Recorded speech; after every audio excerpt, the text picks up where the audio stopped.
Good morning, friend. I am Professor Sunita SHIRSAT.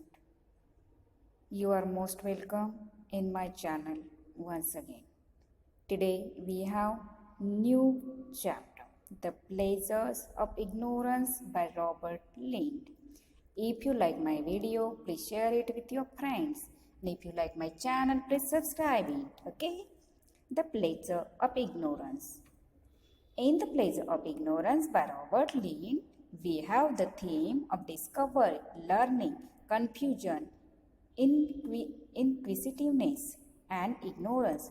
Taken from his collection of the same name, the reader realizes after reading the essay that Lind may be exploring the theme of confusion.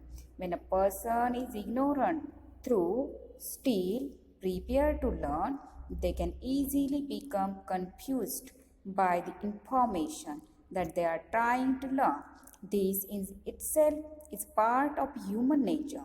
Learning things for the first time requires memory, and for Lind, his memory is weak. He was repeatedly over the years forgotten how many petals were on a buttercup.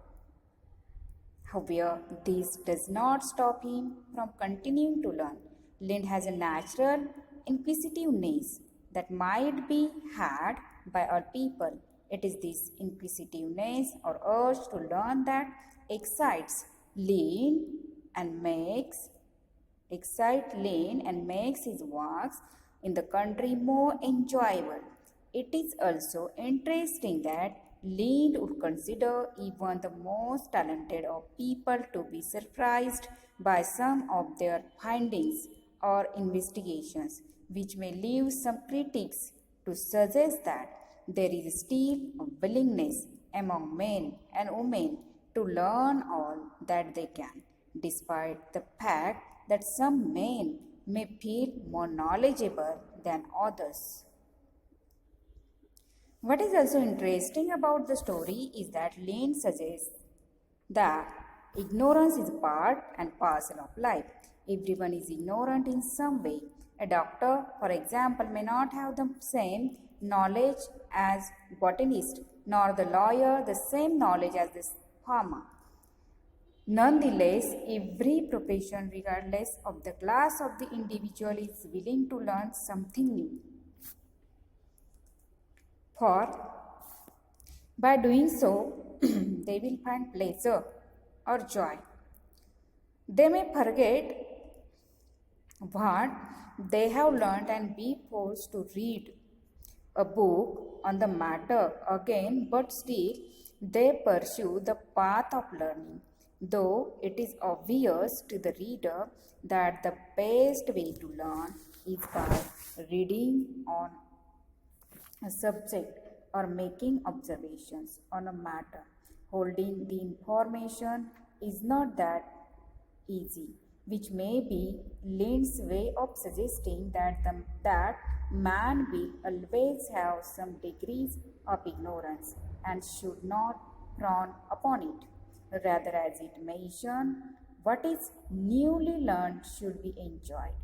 Though nobody likes to be confused, this also may be part of learning, with an individual having to suffer memory loss or total confusion with regard to the subject matter they are exploring. It may also be a case that Lind is suggesting that man will never fully know everything and will remain in some way ignorant of their subject matter, and again, this is okay. An individual cannot be expected to know everything, the naturalist in the essay being an example. They may be experts,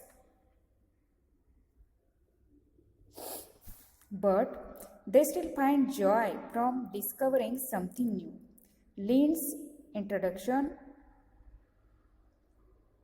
of the cuckoo is also interesting, as he remains unsure of whether it is male or female cuckoo who sings. If anything, Lind is showing his capacity to learn and to continue to learn even if memory may fail him occasionally. He is also leaving himself open to different experiences, which lessen how ignorant Lind may feel he is. Through learning, Lind's ignorance diminishes but still remains in some way on certain topics or subject matters. He, like everybody else, will not know everything, and if he did it, it's possible that Lind would consider life to be bore with no challenges. For that is what appears to be the driving force in Lind's life, to find something that he is ignorant about and enjoy the discovery of learning. While some people might punish themselves for their lack of knowledge on certain topics, Lind doesn't. For Lane, ignorance is an adventure which must be explored.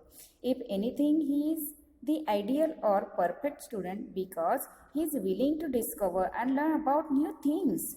Even if he may a year later tend to forget what he has learned, there's no despair with Lane. He takes the day as it comes, the seasons as they come, and he observes the world around him with an eagle eye, hoping to find pleasure in his own ignorance. To Lane, life is one big learning curve, and he takes as much time as he needs to learn new things, unlike others who may wish to remain ignorant and not seek the joy of learning, living their lives with their heads firmly facing the ground as they stroll through life. At the end, the reader realizes that there is an irony in being ignorant, as with ignorance comes the possibility to learn, and as mentioned, Lind is willing, if not able, student. He may be partially defeated by his memory, but he still learns what he had previously learned all over again when he reads a book. At all times, Lind's mind, though partially ignorant, is healthy and pleasure trove of information. That means, in short, Lind has given that if we are ignorant about something, then we become eager to achieve knowledge of that thing, of that field. That means ignorance is the mother of curiosity, invention. Okay, thank you.